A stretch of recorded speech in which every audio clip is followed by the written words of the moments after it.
Arquitecturas y sistemas operativos es el tema que vamos a ver hoy, la parte de introducción. ¿Cómo definimos un sistema operativo? Como un programa, básicamente es lo que es un programa que controla la ejecución de aplicaciones y programas que actúan como interfaz entre las aplicaciones y el hardware. Básicamente podemos definir en pocas palabras a un sistema operativo como un administrador, como un gestor. ¿Qué es lo que hace? Es el que decide qué programa va a ingresar al procesador y cuándo, cómo maneja todo lo que tenga que ver con las señales que el hardware, los dispositivos de entrada y salida, le manden al sistema informático. Pero básicamente, si lo tenemos que definir con pocas palabras, diremos que es un programa que actúa como gestor, como administrador de aplicaciones que estén en un sistema informático. Hablamos de sistema informático, no de computadora, porque hoy por hoy podemos incluir a los celulares, por ejemplo. Un sistema operativo posee tres objetivos fundamentales, que es la facilidad de uso. Un sistema operativo facilita el uso de una computadora. Básicamente lo que nos proporciona el sistema operativo es una interfaz gráfica que nos abstrae a nosotros, usuarios, de toda la complejidad que tiene el bajo nivel, que tienen todo lo que es la relación entre todo lo que ocurre en la memoria, en lo que ocurre en el procesador, etc.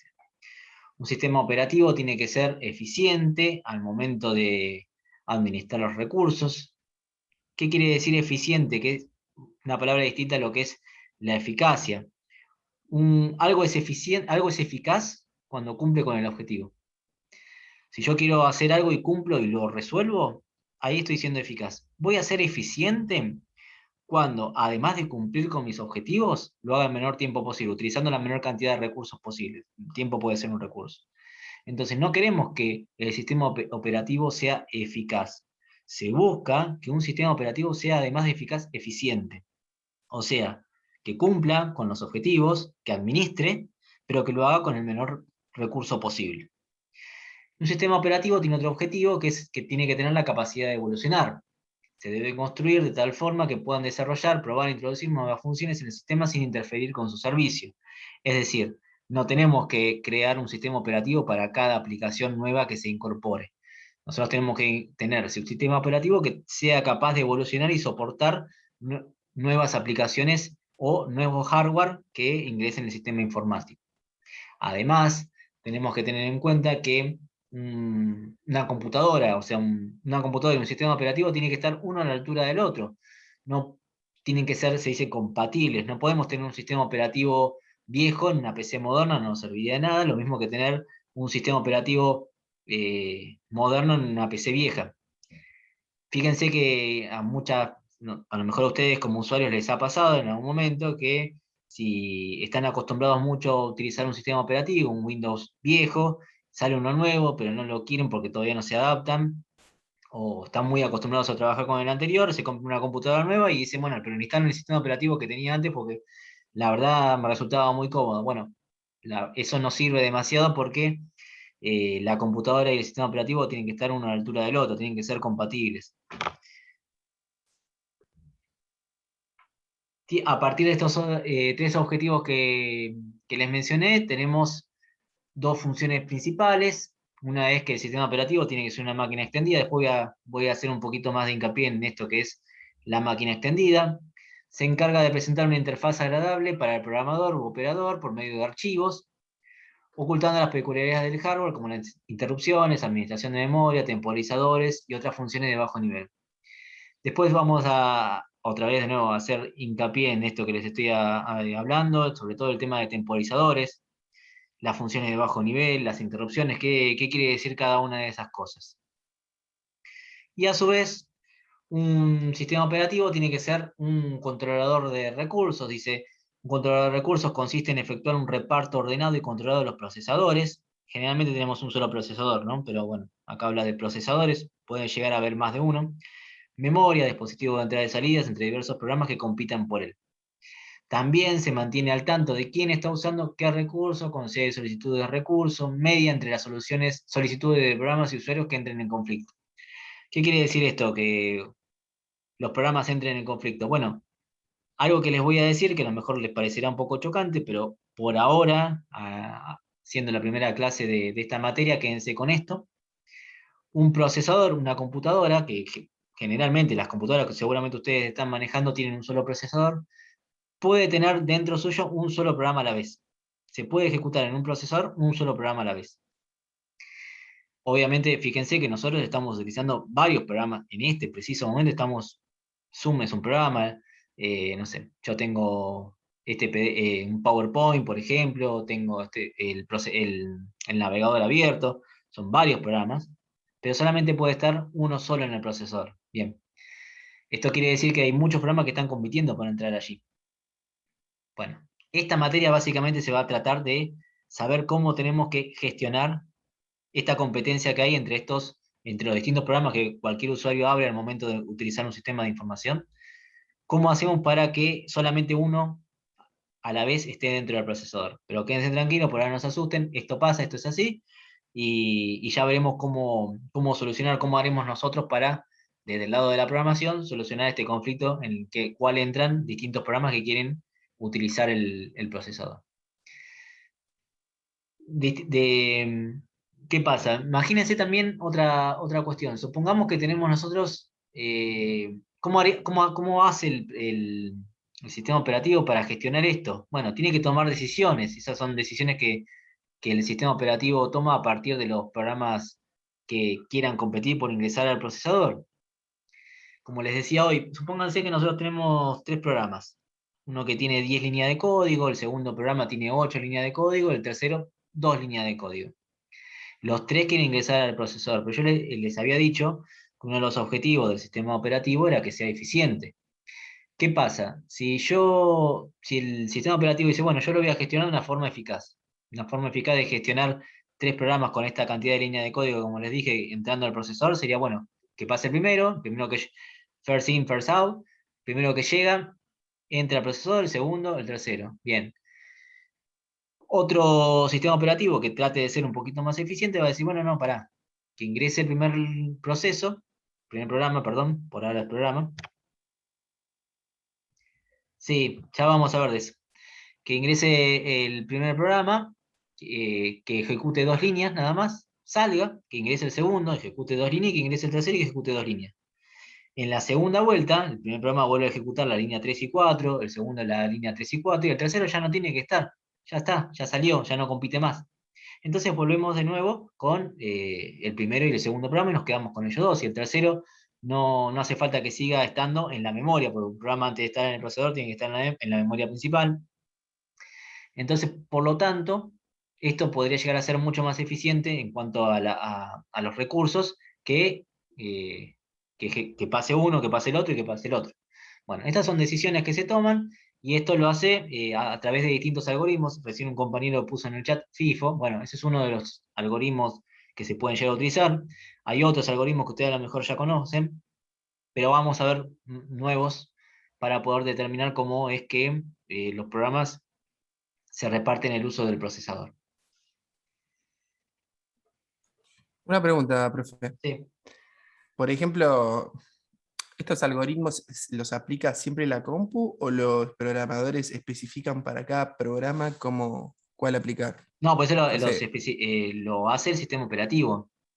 Es el claro, o sistema sea, el operativo, pero sistema vos tenés operativo que, los tiene y identifica en el momento cuál es el sí, mejor. a partir de señales señales no, línea de código que le dé el programador en el proyecto. Todavía no llegamos a esa parte, ¿eh? Porque yo Ok, ahora o sea que lo ya viene estoy, especificado en el programa, digamos. claro, yo necesito tal cosa. En Porque, el programa ya vos le vas a dejar indicaciones al sistema operativo cómo es que se tiene claro, que manejar tu programa. por Pero, ejemplo, una de que todas se me maneras, ocurre es, si de vos todas estás maneras, escuchando música en una compu vieja, capaz que si la compu vieja no le da suficiente recurso a la música, se empieza a escuchar mal o se traba, ¿no? Si estás corriendo un programa y la música. sí, pero ponele que. Yo te voy a otro ejemplo. Suponte que vos tenés, no sé, Word. Yo siempre voy a tratar de llevar a ejemplos más conocidos, bien conocidos. Word, Procesador de dijiste. texto, Word. Ah, ok. Sí. Vos al momento de cerrar, ¿qué te pasa cuando querés apretás la cruz de Word?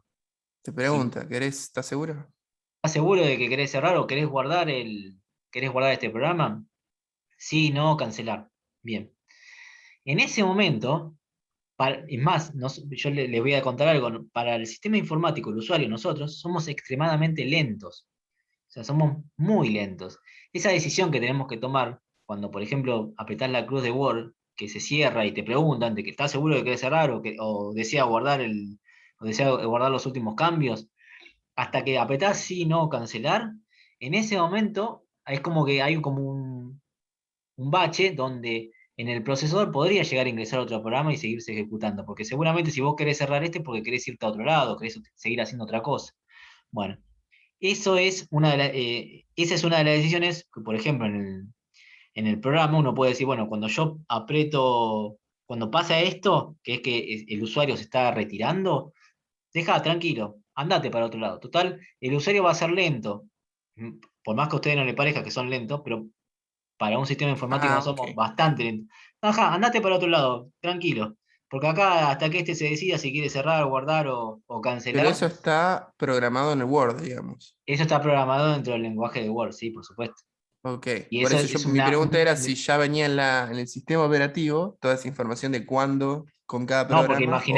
porque imagínate que cada aplicación tiene sus necesidades. la- Entonces lo Entonces, optimiza el que la hace, claro, digamos. sí. Ok, Eso es lo que va por eso, pero en realidad te estás adelantando a algo que va a pasar más adelante en la materia, que es lo que nosotros vamos a ver. Pero bueno, ok. por ahora les quería ir diciendo Perdón. estas cosas. No, no, está bien, no pasa nada. Les quería ir comentando estas Profe, cosas. Sí. profe, ¿viste que los procesadores tienen núcleos Sí, que tienen de 4 de 8 lo que sea, y por más que tengan, por cuantos tengan núcleos muchos, siempre es un proceso solo el que se hace?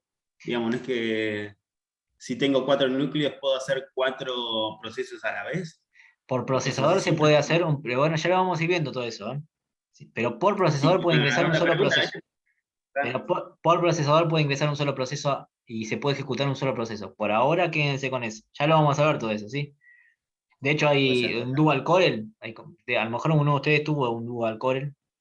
Los servidores tienen Sí, hasta 128 eh, procesadores, así que, pero bueno, en general nos claro. manejamos con un solo procesador. Cada computadora tiene un solo procesador y por procesador puede ingresar un solo programa. Y aparte le estoy diciendo programa, ni siquiera proceso. Por ahora quédense con eso. Desarrollo. Pues en realidad se están adelantando a lo que viene. Bueno, seguimos. Desarrollo histórico de los sistemas operativos. Antes de seguir, les voy a pasar en el desarrollo histórico. Esto se los pasé a los que hicieron SPD. Esperen.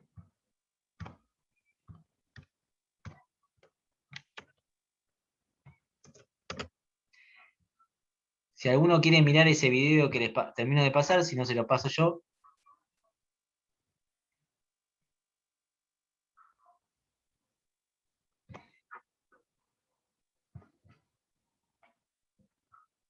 Esperen 2 segundos.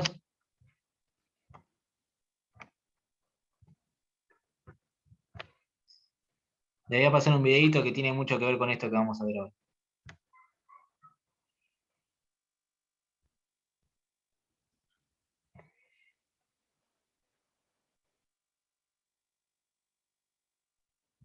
No se escucha.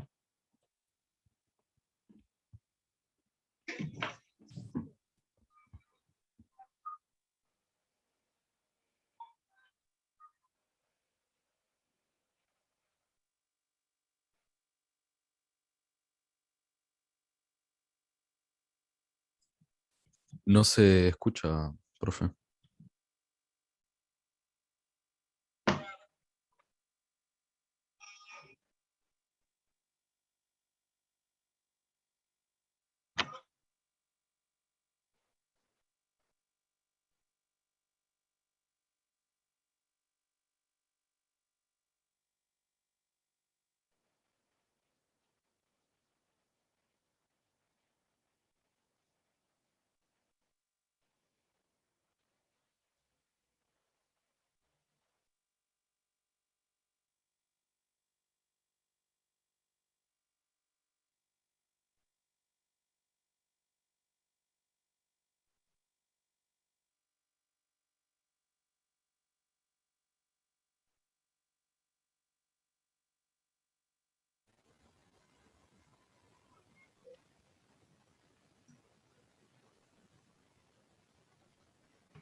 Bueno, disculpen porque les pasé, encontré justo quería mostrarles esa parte, porque esa parte viene al pelo para lo que vamos a ver nosotros ahora, que es el desarrollo histórico de los sistemas operativos. Ahora les vuelvo a compartir la pantalla para que sigamos viendo el PowerPoint, pero en esa, o sea, ustedes saben, los que conocen los Simpsons saben que hacen siempre una parodia de lo que es la realidad. Y en esa parodia, en eso que estuvieron mostrando, básicamente se resumen cómo eran las computadoras y cómo eran los sistemas operativos hace unos 40, 50 años. Fíjense todo lo que pasa ahí.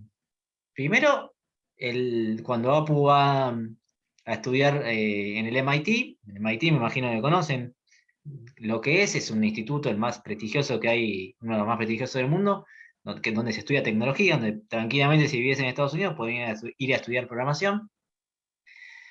Tendrían que ingresar por lo menos primero, ¿no? Pero bueno. Allí estaba el profesor que tenía una supercomputadora que él pronosticaba que en 100 años, fíjense cómo acertó, en 100 años las computadoras iban a ser mucho más grandes y mucho más costosas, cosa que todos sabemos que eso así no pasó, pero en esa época era lo que se creía y lo que se consideraba. Después, fíjense que no dejaban ni que la toquen, porque solamente las computadoras en esa época las podía tocar una persona que fuese muy especialista, supiese un montón de computación.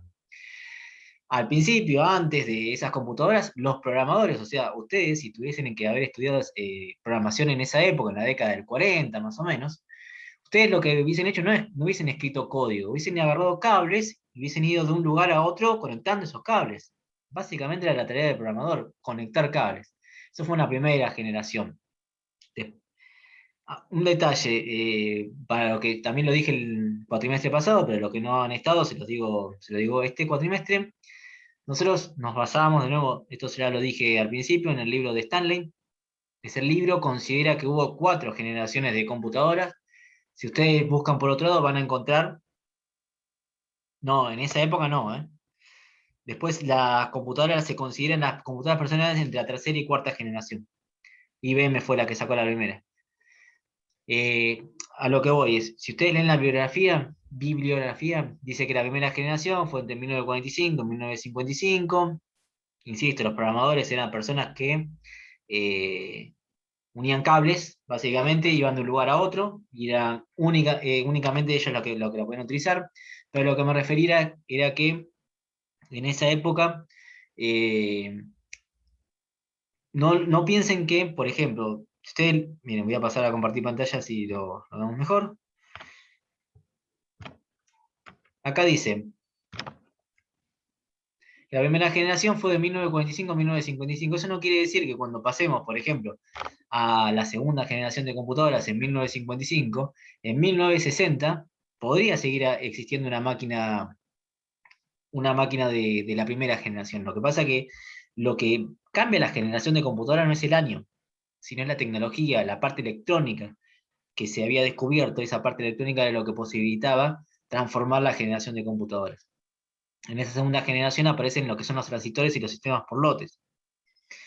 Dice, gracias a los transistores, las computadoras se volvieron fiables para la venta a clientes comerciales. O sea, antes, en esta época, las computadoras tenían un objetivo único, se habían inventado para una sola cosa. No es que se habían inventado para hacer muchas cosas. Entonces, se inventaba una computadora para hacer solo una cosa. Por eso, fíjense que también Apu le pregunta si serviría para encontrar pareja, dice ligar, ¿no? Pero dice, ¿serviría para encontrar pareja? Y ni siquiera piensan que se podría llegar a hacer eso porque solamente había computadoras, obviamente se utilizaba más que nada para la parte gubernamental, para la parte de guerra, para los ejércitos, y no se pensaba en que una persona común, como tenemos hoy por hoy nosotros, pudiese llegar a tener una computadora. Todas esas eran creencias pero estaban muy arraigadas. Por eso, eso que les quise mostrar, para que se den cuenta cómo obviamente es una parodia, obviamente nada de todo eso que se predijo pasó. Sepan que acá no había, en esta época no había sistemas operativos. Bueno, pasamos a la tercera generación. En esta tercera generación, que formalmente se da en 1965, insisto, pero básicamente tenemos que pensar en el descubrimiento que hubo. El descubrimiento fue el de los circuitos integrados y la multiprogramación. En esta generación, dice, las computadoras lograron cumplir dos funciones básicas: manejar cómputos tanto científicos como comerciales. Bien, ya no era solamente una... Tengan en cuenta que las primeras computadoras que se descubrieron fueron computadoras para resolver cálculos matemáticos. Era para lo único que servía, una gran calculadora. Luego se empezaron a utilizar para trabajar tanto en la parte científica como en la parte comercial. Pero ya en esta época existía lo que era la parte de la multiprogramación. ¿Qué quiere decir la parte de la multiprogramación? Se pudo, ya acá no tenía solamente una finalidad única la computadora. El que programaba, la computadora, ya había un programador que escribía, podía decidir qué iba a hacer esa computadora. Obviamente, la programación se tenía que cargar en algún periférico. No sé si alguno de ustedes ha visto alguna vez lo que es un disquete, o después se transformó en un CD, o y por hoy es un pendrive, ¿no? Cuando esos eran los periféricos donde se guardaban los programas, y uno podía ir con ese disquete. No, dígame que alguno sabe lo que es un disquete. Los disquetes gigantes, yo me acuerdo que tuve una computadora esa, viejas. Tenía esos disquetes enormes que eran Bueno, yo lo llevaba a la escuela, así que están... 6 disquetes juntos, era más o menos. Eran gigantes, me Sí, acuerdo. sí. Ven, yo iba con eso a la escuela, así que sí, me No. acuerdo de qué se trataba. Y que lo tenías que enchufar y poner una línea de código, me acuerdo, en la computadora para que se ejecute eso. O sea, ni siquiera es que se metía automáticamente. Bien, Qué eso era viejo, la manera ¿cómo de... cambió? Sí, eso era la manera de poder hacer un programa y agarrar, por hacerlo en una computadora y ponerlo en otra. Dice acá, el spooling y el sistema de tiempo compartido también fueron claves en esta tercera generación. El spooling en realidad se está refiriendo a los buffers. No sé si se acuerdan, eso lo vimos en SPD, lo que era un buffer. Es un espacio de memoria temporal, podemos pensarlo así. Y esto del sistema del tiempo compartido quiere decir que un recurso computacional, pensémoslo así, puede compartirse recurrentemente. Esto es una palabra que vamos a usar mucho, recurrentemente. ¿Qué quiere decir? Imagínense que hay algo del hardware, lo cual varias aplicaciones quieren acceder a él, o a ella, o a ese recurso. Típico para podernos a pensar. No sé si alguno de ustedes está utilizando el celular en este momento.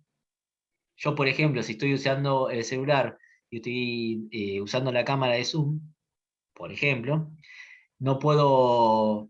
Bueno, no, creo que con la cámara... Bueno, otro ejemplo. Si estoy usando el celular y estoy utilizando el micrófono, si no puedo mandar mensaje de audio por WhatsApp, por ejemplo.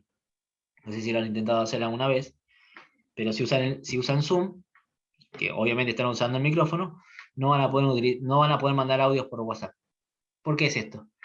Porque el recurso, en este caso, sí, se corta, no te deja, lo mandás y después no te lo deja enviar. El recurso está queriendo ser usado por dos aplicaciones, Zoom y WhatsApp. Fíjense a lo que me habían preguntado hoy, ¿quién manda acá? Manda Zoom. Distinto es con los audios, si se fijan, que los audios uno sí los puede escuchar. No puede enviar, pero sí los puede escuchar. Entonces es como que Zoom, el programa Zoom, la aplicación, eso me preguntaba un compañero, dice, no, pará, si acá están usando el micrófono, se usa el micrófono para Zoom y para nadie más, no deja que se meta nadie. Y el sistema operativo no puede hacer nada con respecto a eso. Bien, ese era uno de los ejemplos que le puedo llegar a dar, que pasó en esta generación, básicamente, que sí se pueden, claro, tal cual, exactamente. Bueno, hay aplicaciones que dicen, bueno, acá si está pasando esto, no puede pasar otra cosa más. Y acá mandamos nosotros este recurso que está siendo utilizado por esta aplicación, no dejamos que se utilice por otro más. Hay otras aplicaciones que dicen, sí, no hay problema. ¿Querés usar tal cosa? Usalo nomás. No pasa nada, lo compartimos. Bien, por eso se llama sistema de tiempo compartido. ¿Querés utilizar? Imagínense como que les deje si Zoom fuese más generoso, el que programa Zoom, podría haber dicho, bueno, si no estás usando el micrófono y quieres utilizarlo para otra aplicación, dale, usalo, después volvés. Pero bueno, no ha sido así, Pero, de todas maneras, claro, bueno, sí. Pero eso lo maneja el sistema operativo. Obviamente tienen un sistema operativo en el celular y otro distinto en la computadora. Pero bueno, esto era más o menos una de las preguntas que había surgido hoy. Sí, cada aplicación lo maneja y el sistema operativo acata lo que le esté diciendo el programa, por algo el usuario lo está utilizando.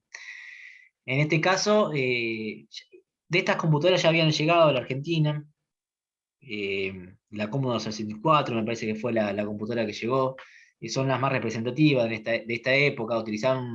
Acá todavía no tenían sistema operativo, utilizaban un lenguaje de programación que era BASIC, y bueno, como les dije, los programas, uno podía hacer programas y guardarlos en el periférico, en un periférico.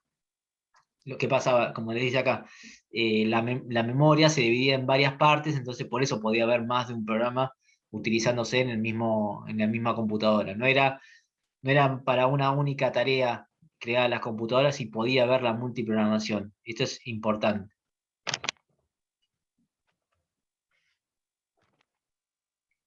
Y la última de las generaciones, que es la cuarta generación, es la de las computadoras personales. Igualmente antes había habido una computadora personal. IBM creo que ya antes, en 1980, ya había generado una computadora personal. Obviamente no lo piensen como por año. 1980 es un año representativo nada más.